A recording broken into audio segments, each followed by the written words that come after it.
Hello, everyone, and welcome to part 2 of my interview here on KickSaga, where I interview indie board game creators right before and then right after they take their board game creations to Kickstarter. And we talk to them about how they prepared things, and then we follow up with them afterwards to see how things went. And so this is the follow-up interview with the team behind Galactic Cruise, the Kinson Key team. We're talking with, again, TK, Colton, and Dennis. And we're here to celebrate a phenomenally successful campaign. I mean, there's no two ways about it. It blew expectations out of the water. It did super well. And it funded in like a tenth of a second. So we'll get into all of that. But first, I just want to kind of get a gauge of how you guys are feeling and what you've been up to between the time that the campaign ended and this interview, which is about a week later. Feeling pretty good. Obviously very excited about how it went. Like, it was really cool to see kind of all the hard work pay off. And we had kind of a number that we were looking to kind of hit, so we could all kind of jump into working either part-time or full-time on more stuff for Kinson Key games. And so, like, we can get into that more detail later if you want, but we were able to kind of hit that number. And so, like, getting to at least that point was kind of like the big thing for us. Because, like, we all want to do this full-time, but we didn't want to, like, quit our day jobs if it wasn't something we felt like could be sustainable over a long period of time. And so getting to that point, I think, was the biggest thing for us. And so I think the last few weeks, kind of mid-campaign to now, has just been running the numbers, making sure we can, kind of proceed as we want, and just making sure it all works out. So that's been really fun to kind of work through. Cool. How about you, Colton? How are you feeling? Yeah, so I mean, it's like TK said, I mean, it's super exciting. These last couple of weeks, I've had to find some new hobbies, because it sounds like board gaming is very quickly about to become what I do for a living. So now I need something to do in my spare time. And I would like to take this moment to apologize publicly to my grandfather, who I've always teased a little bit about, who would sit around and watch golf all day, because I've really gotten into it here lately, and I'm like, this is riveting. So it's been really neat, like, starting to think about board gaming as, or like the board game like space as being the place where I work instead of just the place where I get to take a break from work. And that becoming a reality has been kind of surreal, but really cool at the same time. I'm about 30% more excited than TK and Colton, because I was watching the campaign in Canadian dollars. So we're killing it up in Canada. We got over $1 million, so nice, pretty good. Yeah, nice. So you can say you broke $1 million on your campaign. I can, but TK and Colton can't. So hey, in that one Danish currency, we broke like 5 million or 50 million. I don't know what it was. It was some crazy sounding number. And, yeah, nice. I liked when someone from New Zealand posted that we hit 1 million, and we were at like 500,000 or 600,000 or something. Like, it was like oh wow, that's quite the difference for New Zealand. Yeah. Did you for a moment think that you actually broke $1 million? No, I mean, we were watching it too closely. I think. Right. You're yeah. Like, what happened today? Cool. That's fun. Go ahead. Oh, I was saying, like, during the campaign, I really do feel like at any given time, we could tell you, like, down to like the hundredth place where we were, because we were checking it constantly. Like, I feel like I just kept my phone open for a month, just watching to see exactly where we were. So yeah. Yeah. And I bet that's more exciting when there's constant movement. Whereas, other creators that I've talked to, they would, say, oh, I was sitting there for hours and the numbers weren't moving and I was getting disheartened and that kind of thing. It feels like there wasn't much disheartened staring at the numbers for you guys. So let's talk about that. Let's go to the first day, you know, the day of launch. Just kind of talk a little bit about what you did right beforehand to prepare and get ready to hit the button, and then kind of what happened right after you hit the button to, you know, throughout that first day. I will say the last 30 minutes before we hit launch felt so overwhelming to me, because we were trying to fix things on the Kickstarter page that weren't fixed. We were getting files from Matt Paquette, and like we were sending him updates, and he was like immediately sending things back. So we were like back and forth. And we had planned to go live on our Facebook page 15 minutes prior. And when it got to 15 minutes, we were just like, we can't do it. Like, it's just like we couldn't, like, I just felt like I couldn't appropriately be in front of a live camera. Right. Because like I just felt like things were crazy. And so I was like, we'll go live in 10 minutes. So I made a post. I was like, all right, we're going live 10 minutes till. And then it got 10 minutes, and I was like, no live video, killing the whole thing. And like I was like working on things, and I remember Colton saying, it's 10 o'clock, hit the button. And I was like, no, okay. And so then I like went through the things and tried to hit the button. And so like it just felt crazy to try and get everything perfect, because like even after we launched, you know, you still want to change things and update things.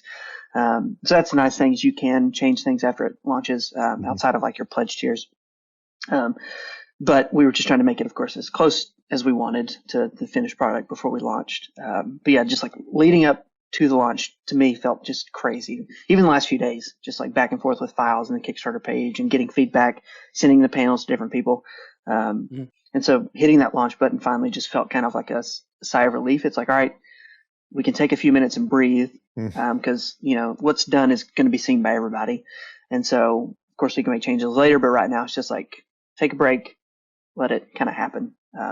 So that was nice to kind of get it started. How about you? What Colton, what were you doing in the lead up to the launch and then right afterwards? Yeah, so there were four of us in the room. So it was the three of us, and then Mark, who is, I feel like, almost like the honorary member, because we always talk about him, but nobody ever sees him. We drag him along. Yeah, there are pictures of him, so he is real. But yeah, so you've seen at conventions too. If you can, this is true. You go to Spain anywhere, he's the very lifelike bald guy who will do celebrity impressions for you. So it was the four of us in the room, and yeah, like TK was saying, it was like up until the moment, like 9:59 and some seconds, like stuff was being worked on. I think we had 3 different computers going. Like we had,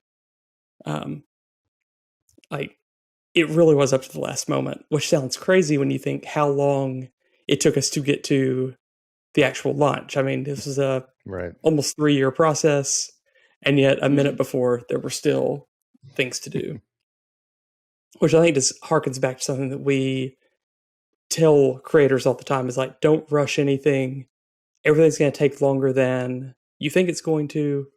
And that includes, like, that even goes for us, who we felt like we really did take our time.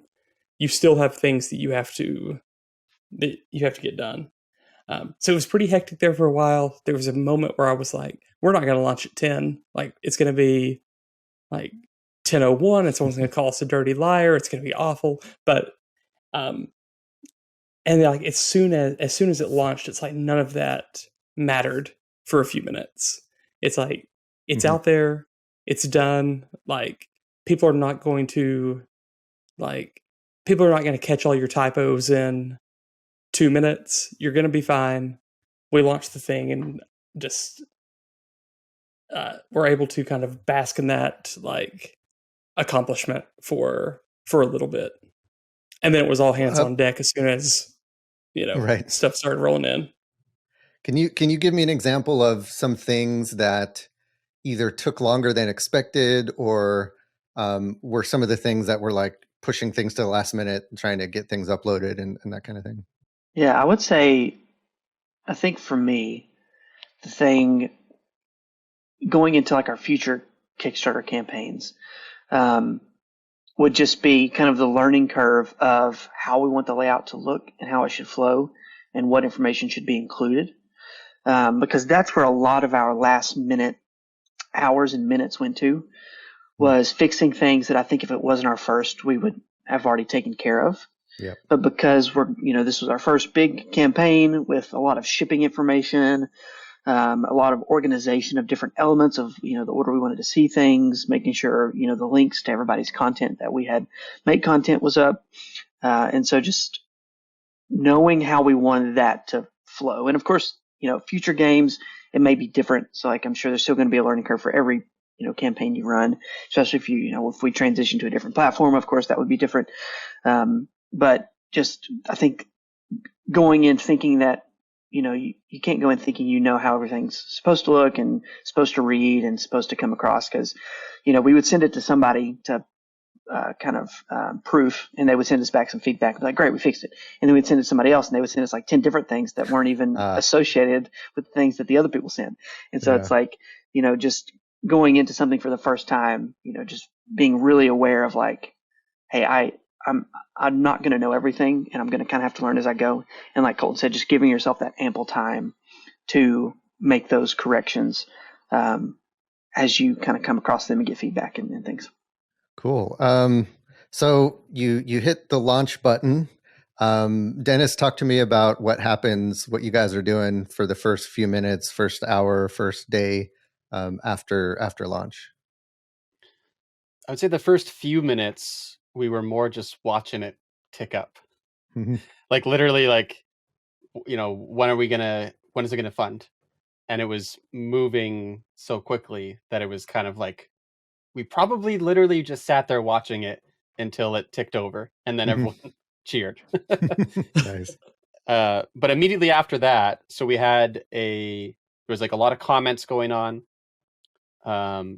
And so TK and I were doing the comments, or I was doing the comments. TK was doing the questions, because we had some of them that were just like, oh, hey, congrats, or I'm happy, or this or that, or whatever. So I was responding to every one of those. And then, so we kind of divvied up like, you look for these types of comments, I'll do these types of comments, and we're just going to answer every single one. And then as the day went on, now it's funny because now I'm trying to remember, did we have the poll in the first day as well? Did we start with a poll, or was that I think we did it the second day. Yeah. Okay. So I'm thinking day 2 then, because on day 2 it was still pretty hectic as well. And I was doing all the tallying of everyone's votes. So we're voting on segments, and so there was a lot of those comments were coming in, and I was keeping track of all that. So a lot of the first couple of days was just like, we were very busy just looking at all the comments, questions, and everything coming in, and just responding to everything. There was also a live stream going on. Heavy Cardboard was doing live stream, and so Colton was mainly handling that, and was just answering any questions they had or making any comments. Nice. So yeah, there was a lot of stuff going on in the first couple of days, and it felt like it was going to be like that for 30 days, but it definitely definitely isn't. Like, the first few days were definitely pretty crazy, and it was really good that we were all there. And so I flew down to Tennessee to be there in person, because we thought it was going to be pretty busy. And so yeah, we had all of our computers set up, and we're all just handling that. But then after like the first few days definitely were very busy, but then after that it was a lot more like, okay, well, now this is manageable. Like, we're not just constantly, every single second there's like people posting stuff. Right. It wasn't quite like that after the first couple days. So you guys had a pretty active update schedule. Almost every day there was a new update with surveys or information. So how was that all pre-planned kind of to the day and when that would happen, and how much of that was like pre-written and that kind of thing, or was it kind of you took it day by day as it happened? So like the Kickstarter journey section that we had on our page, where it's like, we're at this destination, we're doing this activity today, like whether it's voting or there's a new captain's log.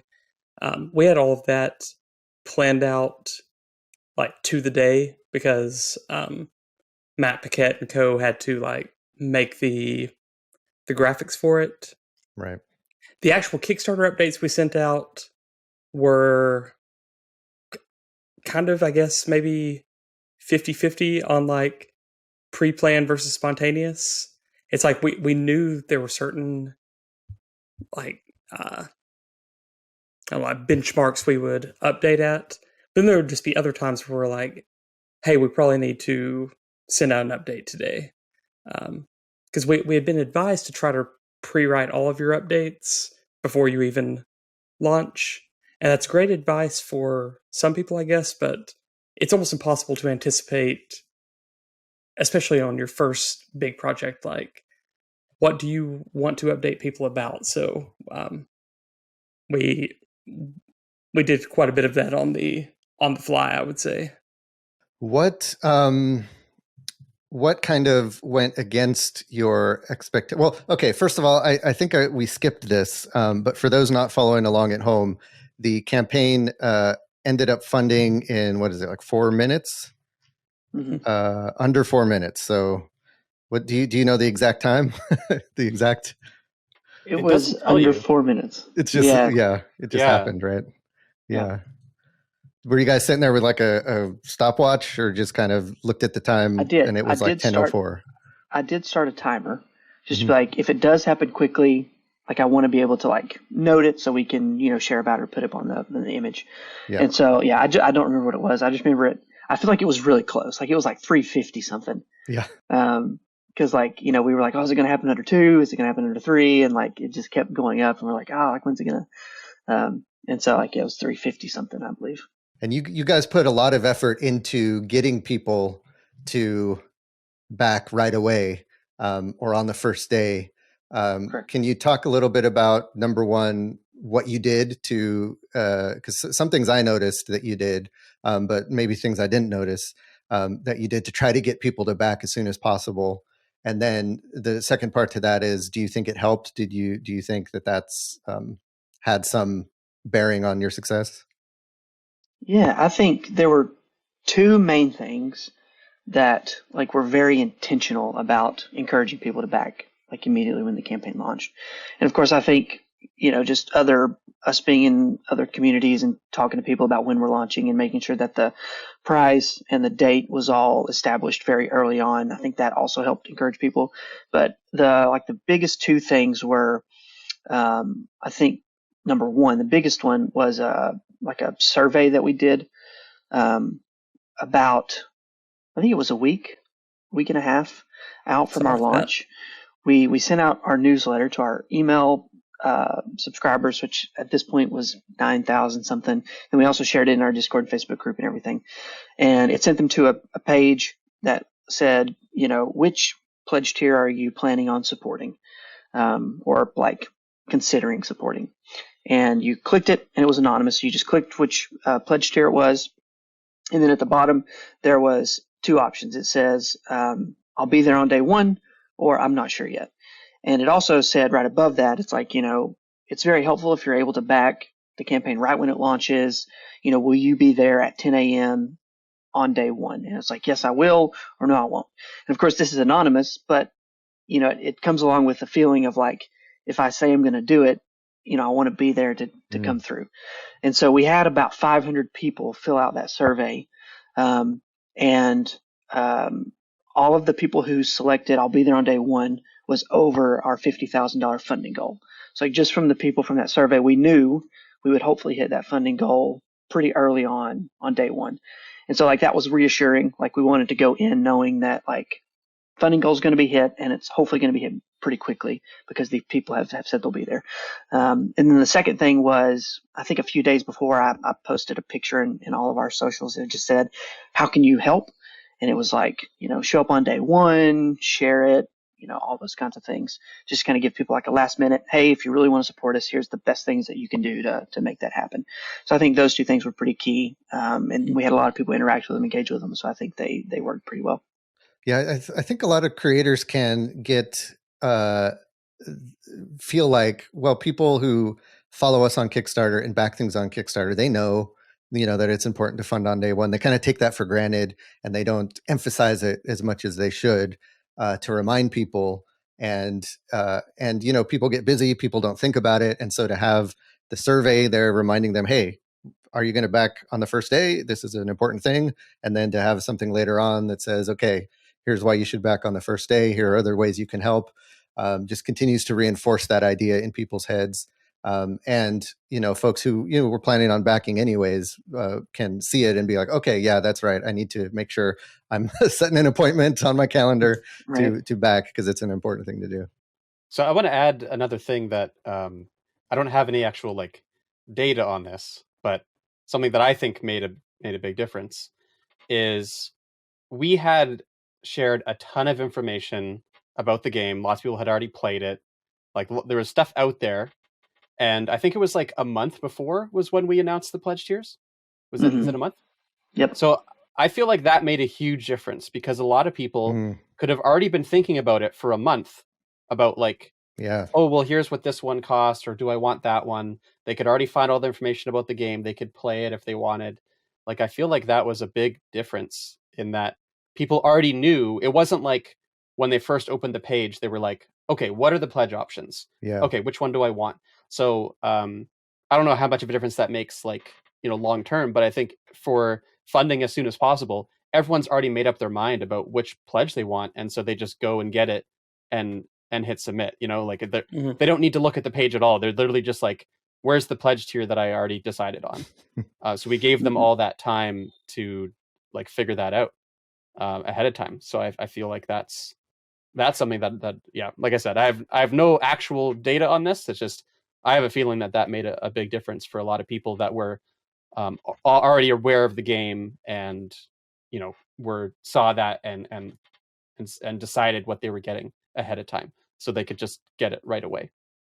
Yeah, that's a great point. And I don't see a lot of campaigns doing that, where they release their funding tiers before, quite a ways before the campaign. And I would love to see more campaigns do that, because I think it is super helpful, where, like you said, you can plan everything ahead of time.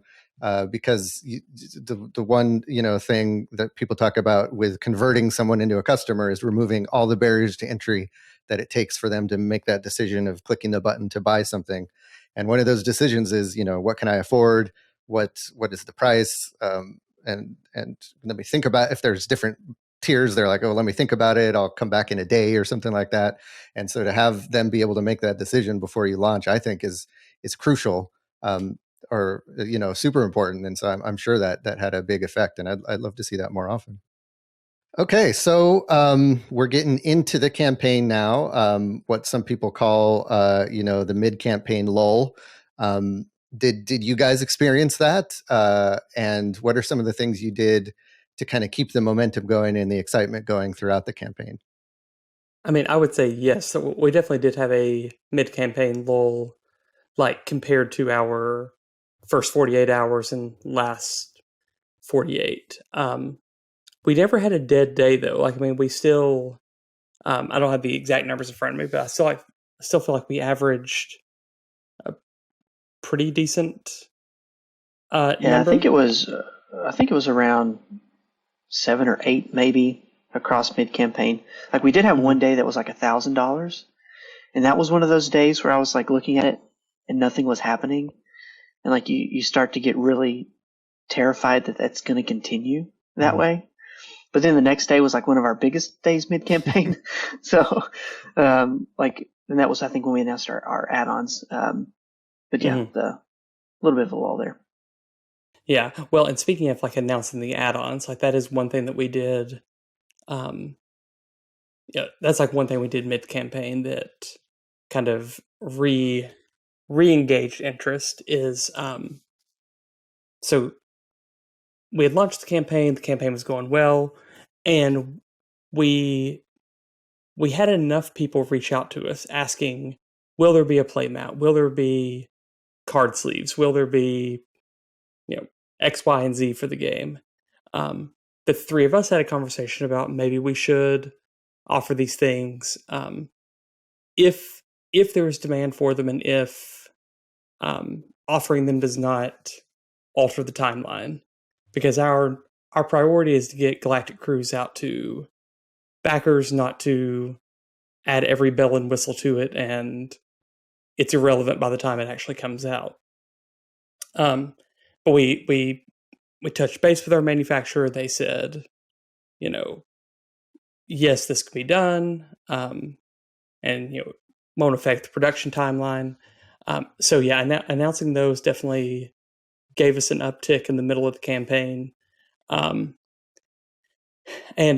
something that we referenced earlier is just that every day we had something going on, whether it was a new piece of a story that I was writing, or a vote on people's favorite shuttle segments, or people getting to offer up names and flavor text for agenda cards.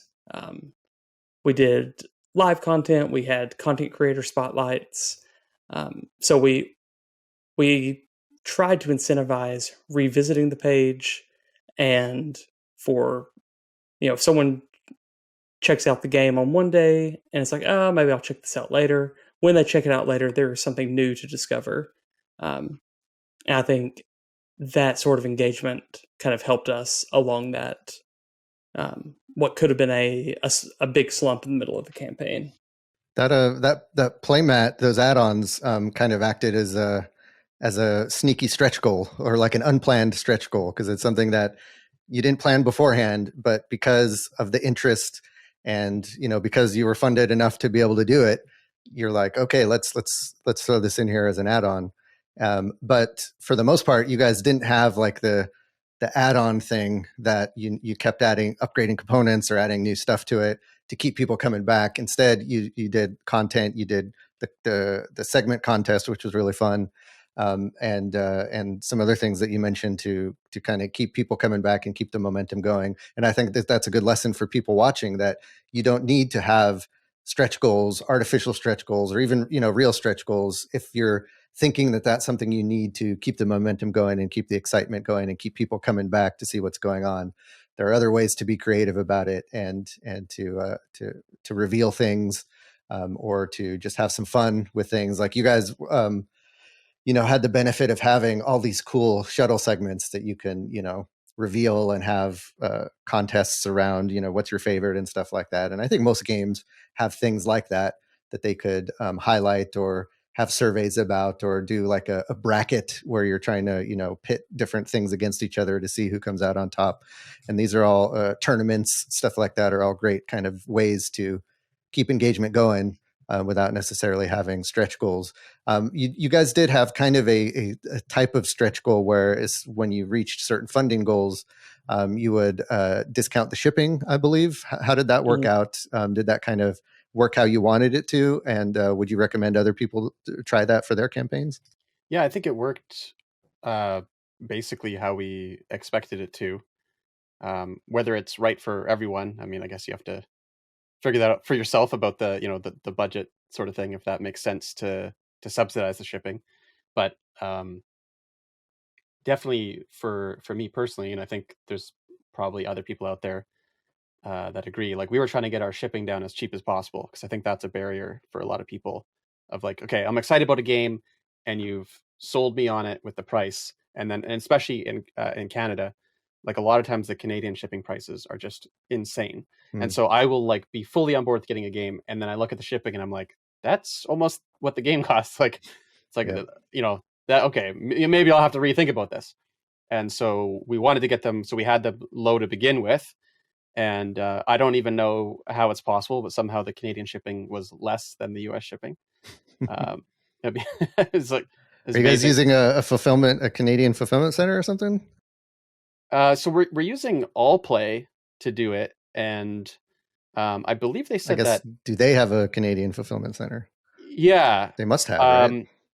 I think they said that Amazon was going to do the fulfillment for Canada. So there you go, even better.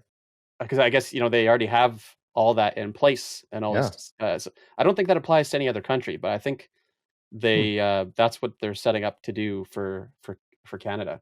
So somehow, they were able to do it cheaper than what a lot of other companies were offering.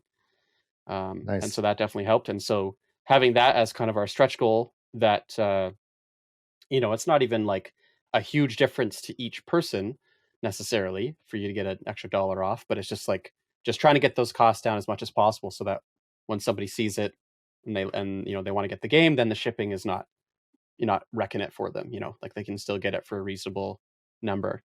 And I think it was,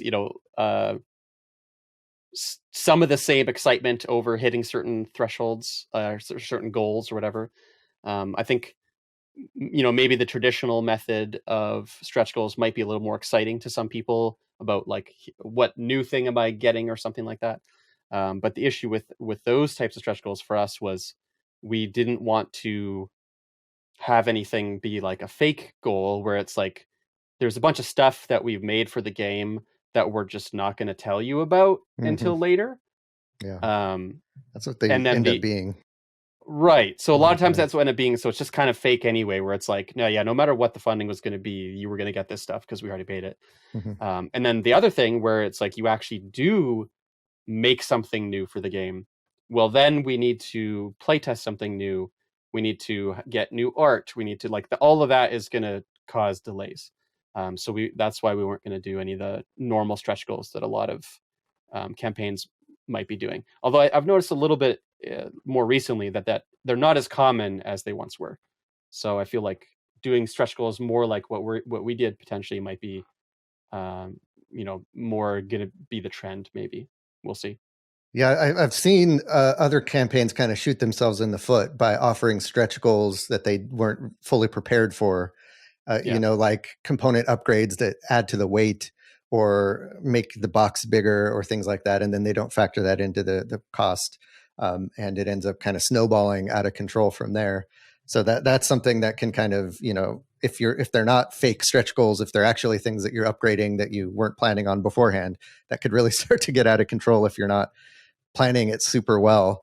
And I think it's what's smart about the shipping as a stretch goal is it's a thing that benefits everybody, right? Because sometimes stretch goals are things that, well, I wasn't interested in that anyways, or that's not something that I care about anyways. But I think everyone cares about just saving money. And so that's really cool. And it's something that, especially first time campaign launches, I found, the creator really wants to make a good impression and they really want that price to be as low as possible. And so they're really tempted to subsidize the shipping, maybe even a little bit more than they probably should. And so and if they don't fund that much, then, or if they barely fund, then they're going to be kind of holding the bag for that subsidized shipping. Whereas I think it's super smart to tie in the subsidy for the shipping with how much you fund. So that way, you're going to have the extra cash to be able to put back in to subsidize the funding. So I think it's super smart from a business perspective for you guys, and super, appealing to backers because everyone's benefiting from it. So I'd love to see, again, more people take a note from that and do that as well. Hopefully, you guys are trendsetters in a few different ways because of that stuff. So I'd love to know what was, and maybe go to each person, and it could be the same for each person, but just kind of go to all three of you and learn about what your biggest surprise was of the campaign. Maybe something that you didn't expect or something that you thought would be a certain way and it was another way. And then a follow-up to that is, what would you do differently if you had to start over again? Colton said, So I'm going to let him go first. Yeah, it's an interesting couple of questions. I feel like there were, so there's a few different surprises, I guess. Like running a successful Kickstarter campaign is always a surprise, even when you have planned for it and you've eliminated like every possible risk for it. Like, it's still surprising when it happens at all, let alone when it happens in under 4 minutes and then continues snowballing. But I think some other things that surprised me is how relatively unscathed we came out of it. Because we climbed up the hotness on BGG. We were a fairly hot campaign that showed up pretty high just if you search tabletop games. So my fear was that we would see an influx of people rating us a 1 on BGG or leaving like nasty comments just because they could. And those people, I mean, a handful of them come out of the woodworks. But they had the same username across all their different social medias. So it got to be a joke. It was like, oh, it's our old friend again. So because, we've seen these campaigns that, get all this pre-hype and it launches and the positive attention quickly shifts to that negative attention.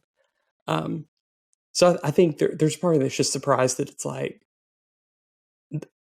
like, oh wow, people really do think the game is as good as we think it is. It's kind of like when someone tells you like your child is talented. You're like, well, I've thought this their whole life, but it's nice to see that. It's nice to see that that it got warm reception. And I think I'm also surprised at how at peace I felt by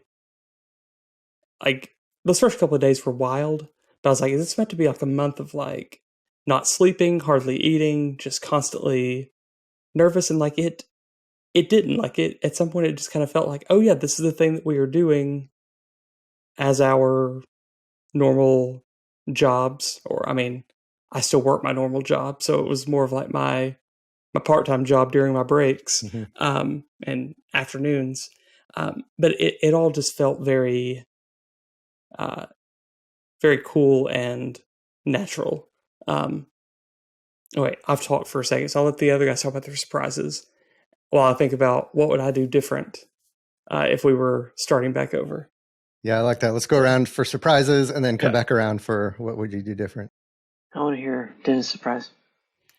All right. My surprise was how fast our limited tiers went.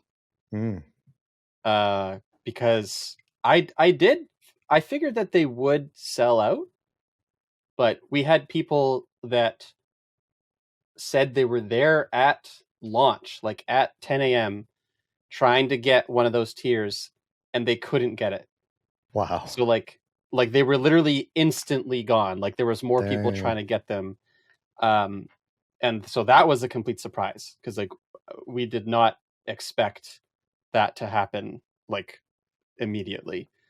I figured that, maybe people that found the campaign later might not be able to get it or something, but I didn't think that was gonna happen how it happened. It's crazy. So that was my biggest surprise. And for context, your limited tiers were like $1,000 and like $1,500. Yeah, there was 30 of them at 500, 10 of them at 1,000, and 10 of them at 1,500. Yeah, and all of them went within like the first hour. But the $500 tier was the one that went like literally immediately. Like it was just people were saying that they tried getting it and couldn't, and they were there right when it launched. Well, it includes all future games you guys release, which is, I think if someone has watched how you've ran this campaign so far, they should feel kind of confident that, you guys are going to be around for a while, and to get in for $500 and get all future games that you guys release is almost a no-brainer if you happen to have the cash handy. Yeah. And by the end of the campaign, like we did have a few of the $1,500 ones drop off at the end. But they were gone on the first day, like in the first hour. Yeah. So I was like, what's happening right now? It's crazy. So, but yeah, that whole concept, like we've always loved that concept of getting like all feature games. So I've always been a fan of that concept. I've done it a few times myself with other creators, and so I just think it's really cool. And so I guess other people also like it. Yeah. So yeah. That's my biggest surprise is just like how popular they were. So nice. All right, TK. Yeah, so I think a big surprise for me, which kind of looking back now, like I think it makes a lot of sense, but for some reason I think I was expecting it to be different, was the number of people we had pledge at the $1 level. I don't think I expected it to be that high. Like we were over 2,000 people who just pledged $1, which, Wow. leading up to the campaign, we were running so many numbers comparing to other campaigns over the last several years, first time creators, first time publishers, just trying to get an idea of what it might look like. And I don't think any of them had that many $1 backers. And the reason I think we did is something we wanted to do going in was not offer any Kickstarter exclusives. Because we didn't want to offer something like an early bird that then somebody later, would be upset about. We just wanted to make sure we were very inclusive to, people who would find the game later or even a year later, but still be able to get everything. Now, of course, it'll be a little more of an expensive price. Like we did want to offer, that was kind of our Kickstarter exclusive, was offering a cheaper price. But there wasn't anything like, hey, if you don't buy the campaign, you don't get this item. Like there's nothing physical that you're going to miss out on. And I think because of that lended itself to letting people feel comfortable backing at $1 to then potentially buy it in the Pledge Manager. So I don't think we necessarily lost many or if any sales out of it. I think they may just be postponed, or at least we hope a lot of them convert and don't just back $1. But I think it did result in more people feeling comfortable doing that because they're not missing out on anything. So while that may be less for us on the front end of Kickstarter, hopefully it kind of builds a good community of people who want to support us and want to buy our products because we want to treat, people like we want to be treated. And so hopefully that kind of results in more on the back end. But that was definitely something I think that was surprising, was just seeing more people, especially at the end of the campaign, stick at that $1 level. All right, Colton, what would you do differently if you jumped in a time machine, went back to however far you want to go back, and whispered something into the ear of your younger self? Oh man. I feel like we say all the time, look at the timeline that you made for yourself and do everything 6 months earlier, because everything just takes such a long time. So I mean, things and that's true about everybody. Like everyone's timeline takes a little bit longer. Working with Ian O'Toole, he's like, oh, I can kind of, start on art by this date, should be done by this date. But then, he's the most popular artist in board gaming. So, he's juggling all these projects. So it's that takes a little longer. Just things take a long time. So I think that's one thing. It's just be prepared for things to take longer, and don't get yourself married to a timeline, which we ultimately did that anyway. But I think being at peace with that earlier would have been helpful. As for things that, this may be a different question about what would I like to see us do next time we run a Kickstarter. That may be a separate question. That may be a different question though. You could throw that in here. Okay. Yeah, that's kind of what I'm looking at as well. Yeah. What would you change for the next Kickstarter as well? Yeah. So I think we were 100% right in not offering anything that was Kickstarter only. You can only get this thing during the Kickstarter. I think maybe for our next campaign, I would like to see us maybe offer a few things for free during the Kickstarter that are available for purchase later. Because like TK had said, and ultimately I think it all comes out in the end. I think it all evens out in the end. But we did have a lot of people who said, why should I back this now? Why don't I just wait till retail? Because the game is already funded, and we have 160 something retail backers. So it's it became pretty obvious that this will be available later for people. So I think for me, I would, if anything, I would maybe want to incentivize backing, because hey, you get this 12 card pack for free, but it's going to be available for purchase later, but you get it for free now. Honestly, that's the biggest thing though. Like I do not at all regret not doing stretch goals, not like making anything like so super exclusive that you can only get it if you discover it's within a 30-day period. But I do think that's maybe something that I would like to see what difference that would make. Actually offering something for free rather than discounting everything, which is what we did this time. Yeah, that makes sense. Yeah. And something that kind of falls in that bucket is like the playmat, which is probably something that someone wouldn't get if they bought it the game retail, but they could get that if they bought through the Kickstarter. But maybe something like you're saying, something like that could then just be bundled into the Kickstarter for free, or the whatever pledge level, but then they would need to purchase later from the website or something like that. Cool. Yeah, that makes sense. Dennis, how about you? What would you do differently either this time or next time? So for this campaign, I'm just going to go with a really small detail because I'll let Colton and TK do some big one. I'm going to pick something that nobody else is going to talk about. Was this just one? Exactly. We can't count each other out. So it was with the order of stuff that we did. I absolutely loved, and I think a lot of other people did too, the Kickstarter journey. So that was like each day we're going to a different stop on our Galactic cruise, and we had all these different things. I think one thing that ended up being a favorite of mine was the getting people to give us suggestions for the names of the agenda cards. And so all that went great, except they were both right at the end.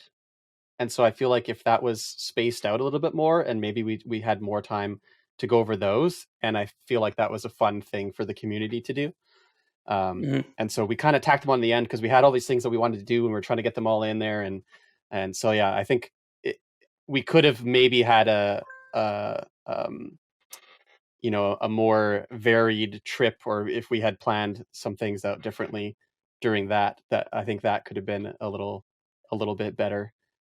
So that's kind of my thing. It's not obvious, just a small touch, and maybe a lot of people that backed wouldn't have not even noticed anything.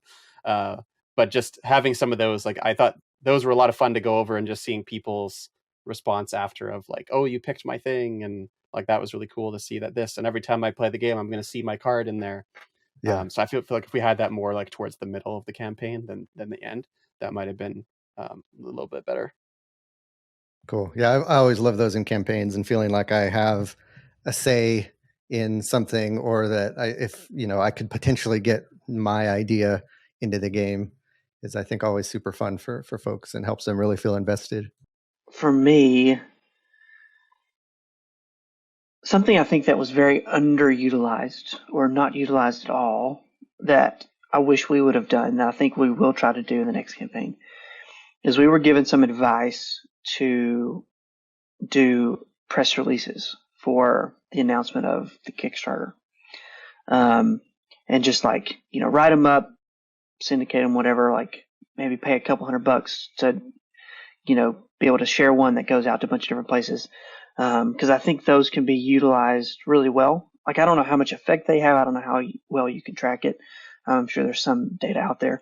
But that's something that we were planning to do and had the intention of doing, but just because there was a million other things, that was like the one thing that got sidelined as far as marketing goes. Like, we got prototypes, we sent them to content creators, we did all of our ad marketing with, ads on Facebook and YouTube, and we did BGG and Facebook groups and all these different things. But I think that's one area of marketing that I think probably could have helped a little bit. And so I think that's something we'll try to do more of in the future, or at least dive into learning more about it and what would be most helpful, because that's something none of us really knew about. And so I think that's one reason we didn't pursue it. It's like we'd never done it, didn't know what platforms to use. But I think that's one thing I think I would change, or at least try to attempt to do for the next one. Cool. Yeah, it's. I think that from my experience with press releases is it's pretty.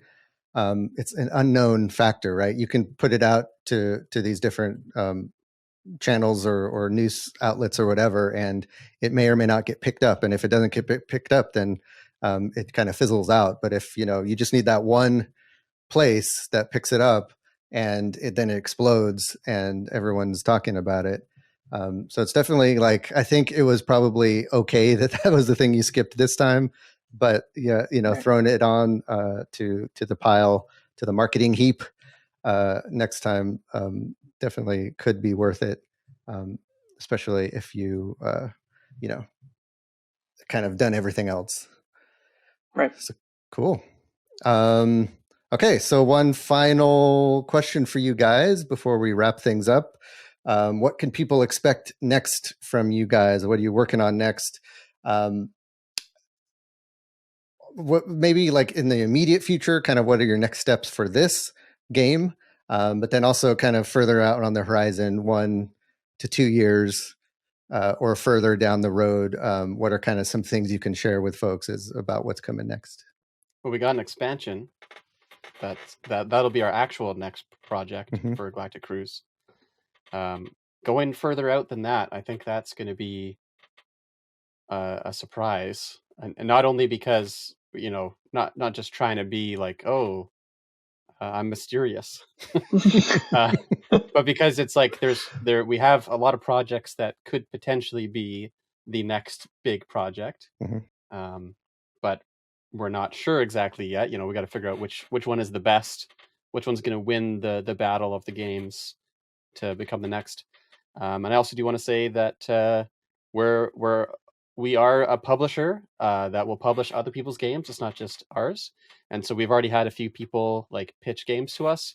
So if you've got a game that you feel would fit with our kind of medium heavy complexity, like a bigger style game, but doesn't have to be anything too crazy, then send us a message and we'll come check out your game and see if it's something that we would want to do. So it could even be somebody else's game that is our next one, but certainly our follow-up project will be an expansion to Galactic Cruise. So kind of because you had 2 expansions that launched with the Kickstarter this time, so it would probably like be a meteor kind of more full expansion.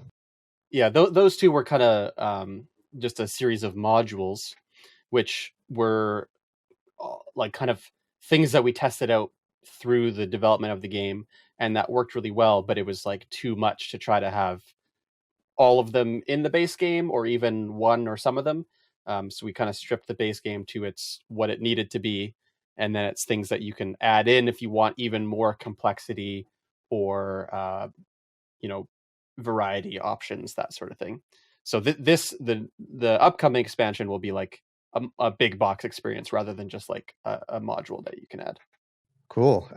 So for folks who not only are looking forward to your next game after Galactic Cruise and the expansion, but also folks who are pitching to you, what kind of, you mentioned medium, heavy, what other kind of things are kind of you looking for in a game, or the kind of games you want to be producing?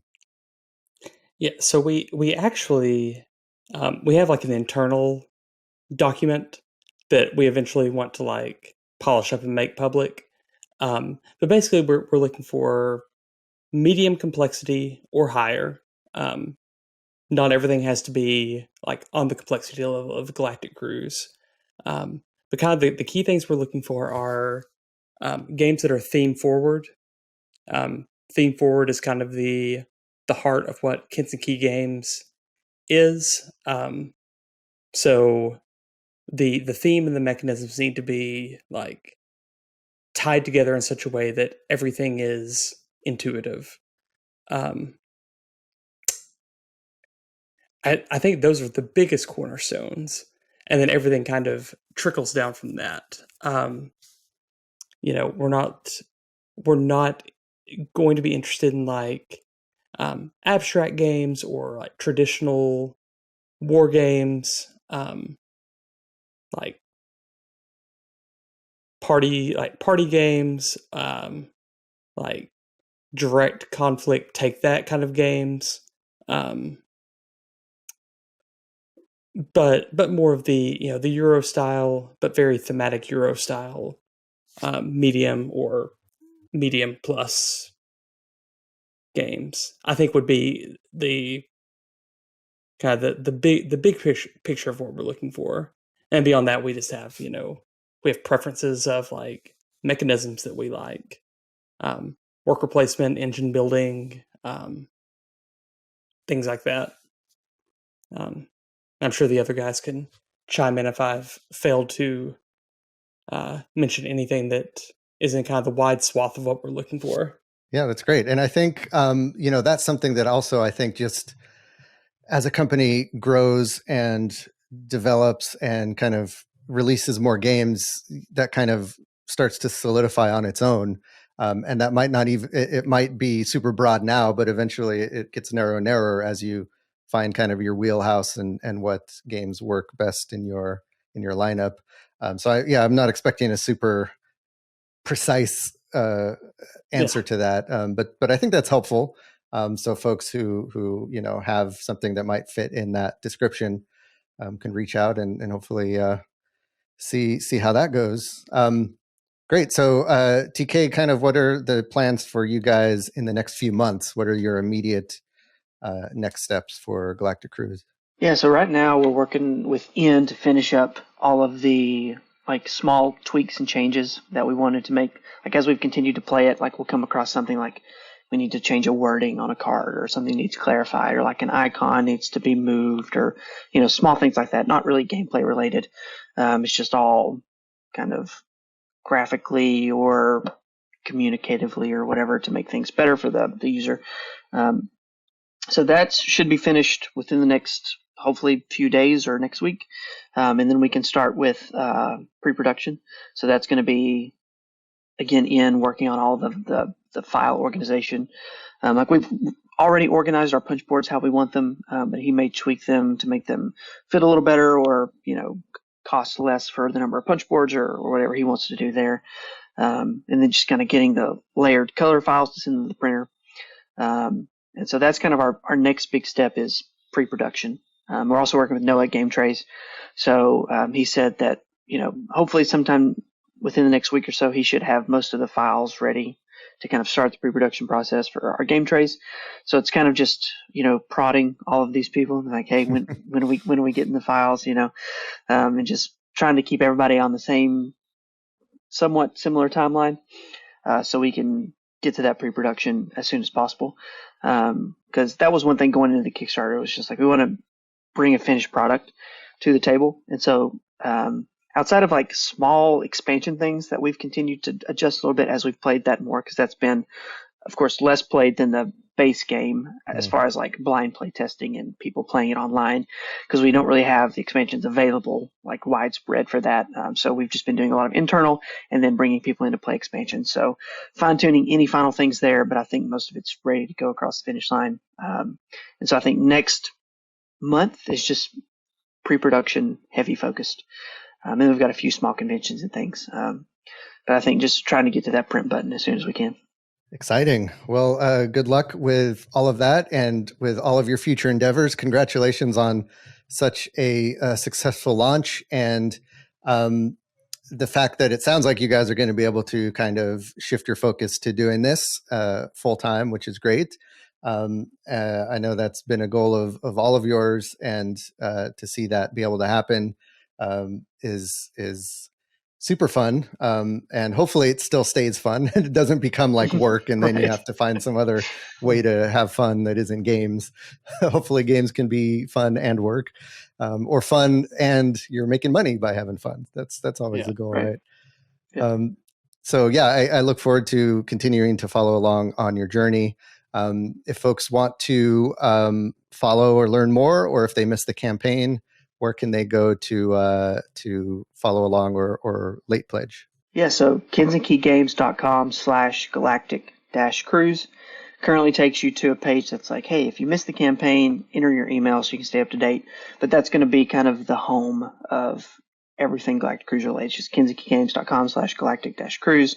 It'll eventually turn into a link to the late pledge, and then eventually turn into like where you can go to buy the game and things like that. Sweet. Any parting words of advice or anything we didn't cover that you want to get off your chest before we call it a night? It was great. Just excited to be able to have these talks. Like I said in the first one, I think after we finished, like this was, one of the ones I was looking forward to the most. So it's great to finally finish it and full circle. And have it. Yeah. And it's just been so fun being a part of it from the inception and seeing it grow and just watching, all that work pay off for you guys, and to see that, if you cross all your T's and dot all your I's and kind of do everything that you're supposed to do and do everything with the backers in mind and with the players in mind, you'll be a success. And this is great. I've seen people comment on this already, like, hey, look at this campaign as a model of what other campaigns should be doing, because these guys did everything right. And so, hopefully this serves as a inspiration for other people who are thinking about doing this and aren't sure how to get started or are daunted by the process or anything like that. Just put the work in, take your time, watch this episode and the previous episode over and over again until you internalize all the lessons. And then you can do it too. Another thing that I hear a lot when people ask this question in forums and stuff is, can I be in the games industry full time? Can I make this a career, or can I launch a game and earn enough money to make a living off of it? And the answer is yes. It is absolutely possible. You guys are an example of that. It is possible. Is it easy? No. Does it happen to everybody? No. But it is absolutely possible for a first-time creator to have a successful campaign launch and to be able to ride that into a publishing career. So again, thank you guys for being an inspiration for me and for everyone else who is watching this. And I'll see you around the internet and the cons and everything else, and hope to play games with you soon. Yeah, sounds great. Thanks again. Thanks for having us. Thank you. And thank you guys for watching this episode of KickSaga. If you like what you saw, go ahead and hit the subscribe button and be sure to stay updated with future episodes. We're going to continue to interview indie board game creators as they're launching on Kickstarter to learn lessons from them so that you can make your campaign successful. I'm also looking to restart some of the mechanism series that I had earlier on to interview different designers about game mechanisms, all in service of you, the game creator and the game designer, to make your games better and more successful. So we'll see you around the channel. Until next time, bye for now.